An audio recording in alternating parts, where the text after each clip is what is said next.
I queued up, Jamie. We're laughing in the office. I queued up. All right. Welcome to MarcusG.tv. I am Chef Marcus Giuliano. I'm a chef on a mission. Today's mission is, man, what do you classify this under? This is one of those strange food, obscure food. Watch what you eat. It's basically watch what you eat. So I got an email last night from Dale Sims, head fishmonger at Clean Fish. For the most part, it's their newsletter. It's their newsletter. It's the newsletter that gets sent out to industry people like chefs. Right. For the most part, I respect what Dale does. Clean Fish is the name of the company. He has some really awesome products in his line that I've used before, and it's just a great company. So he sends out a thing last night, tilapia. On tilapia. And yogurt. Okay? There's tilapia in your yogurt. Not all of them, just one brand. Just Mueller. So Mueller is a famous, well-known, where were they originally from, does it say where Mueller? Germany, I think? Germany. It's a German producer. Owned by Pepsi now. Owned by Pepsi. Owned by Pepsi. Yeah. So we wouldn't buy Mueller or any of those products that are associated with Mueller, like Quaker Oats or anything. In fact, Pepsi has, what, like $30 billion in revenue? What did the email say? $6.2 billion industry. The yogurt industry. Yes. The yogurt industry. But Pepsi has 65 billion. Pepsi alone. Yep, and a product portfolio that includes 22 brands generating more than $1 billion each in annual sales. Pepsi has 22 labels that bring in more than $1 billion each. They combine for $65 billion in sales. And that includes Quaker. Tropicana. Gatorade. Frito-Lays. And Pepsi Cola. And Mueller. So Mueller's not some German, authentic. It's made in upstate New York. It's mass produced. Yes, it's made in upstate New York. It's not even made in overseas anymore. They have several different styles of yogurt. Dale uncovered something fishy here with the yogurt. He sure did. The fruit mousse parfait or something? It is fishy. Fruit mousse parfait has tilapia in it. Yeah. It's certified kosher. It has tilapia in it, because I guess the tilapia is kosher. Now what is he summing up? He kind of gave 3 reasons why this would be in there. He gave 3 reasons. He did. He said it's because it helps solidify it. Coagulate.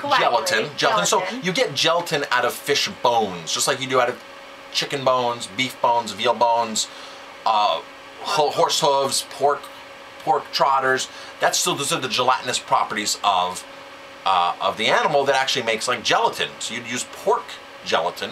Gelatin is made from pork typically to make Jello. So it also helps keep the cost down, he says. Keeps the cost down. It's cheap. And it's a substitute for pectin as a thickening agent, and it's kosher. Oh, thank goodness. Because you can't put pork into a kosher product because pork's not kosher. Now, however, after looking at that brand, he says, and looking at the other brands, it's more than the other brands. Yeah, he said it's more expensive when you look at the other brands in the store. So which part of the keeping the cost down, but putting more profit in the pocket of Pepsi? His theory is because there's other kosher products out there and there's other fruit products out there that don't use tilapia. Now tilapia is a very fast-growing fish. It reproduces every 30 days, 28 days it spawns. Farmers like it. It's a very cheap fish to farm, and it gets good ratio conversions of feed to flesh. Most tilapia, most people don't know this, they give methyl testosterone. Methyl testosterone is a steroid, testosterone, that actually changes the sex of the fish. So as the female fish are swimming and they're doused with constant methyl testosterone, their sex changes to male while they're alive and swimming and everything and eating and happy, because males convert better flesh. Now, yield.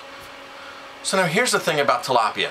I doubt that PepsiCo is buying tilapia fillets for this. Do we agree with that, girls? I agree. Yeah. Because there's 60% of tilapia is waste. And most of that is bones. And bones is where you find the collagen to make the thickening agent that they're probably after for this.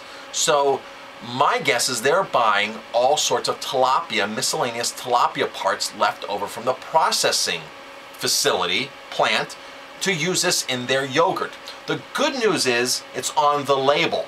But who would ever think of reading a label and saying, I want to check and make sure my yogurt doesn't have, you know, pig feet in it, tilapia guts in it, or whatever else. You wouldn't think of doing that. You'd pick up the yogurt and just go with it. Certain people are conscious and they read labels, but on the very bottom it says contains milk and contains tilapia.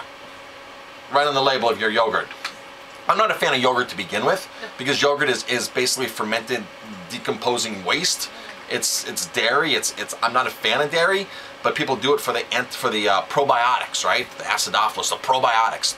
If you want probiotics, try kombucha. Kombucha is a fermented beverage that's going to be loaded with probiotics, and it's dairy-free. So all of you people out there that are on this dairy-free kick and want to avoid soy, because there's soy yogurt on the market too, and coconut yogurt, kombucha would be a great substitute. It's like yogurt on steroids minus the dairy. But this is buyer beware here, shopper beware, consumer beware. You have to read labels. Read the labels. And you can't trust big companies like PepsiCo. It's just, and they're not doing the right thing. What they're considering the right thing is for their shareholders to make a profit. That's why they have 22 companies that gross over $1 billion, 22 brands that gross over $1 billion a year. It's about corporate shareholder profits. It's not about the environment. It's not about the health. It's not about being socially responsible. They might say they're socially responsible, some of these bigger companies, but at that large of a level of production, it's hard to obey Mother Nature and turn a profit like that and keep using resources without, you know, you just can't be that sustainable using that many resources. Here's a fun fact. Yes. Pepsi contributed $2,585,400 million against the California Proposition 37 and another $1.62 million against Initiative 522 in Washington State that would require labeling of GMOs in our food supply. In 2013, Washington State and California tried to get on the ballot, well, it was on the ballot, tried to get passed to label, not ban GMOs, just label GMOs. Let the consumer know what they're doing.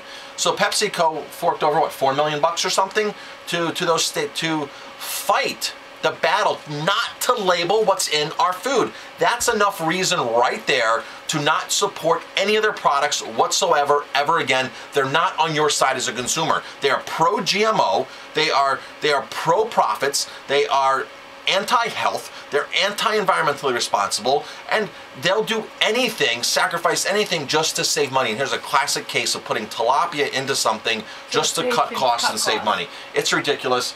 I don't support any of those products, and you know what? And restaurateurs shouldn't, consumers shouldn't. It's ridiculous. This is who you're giving money to. When you make a decision at the grocery store, chefs, you make a decision with your vendor. You're making a decision with your wallet. And if you're a chef, you have more purchasing power than consumers. But we all have purchasing power, and it's the mighty dollar that rules. That's what rules. That's the vote that counts, is the mighty dollar.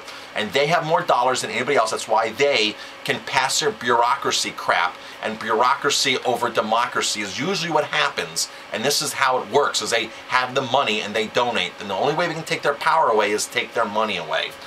Ban these companies. I sure have. Yeah, I will never use any PepsiCo product ever in my life. I'm Chef Marcus Giuliano. Thank you for watching. If you have any questions, please leave it on the feed here or email me at chef@chefonamission.com. Thanks for watching.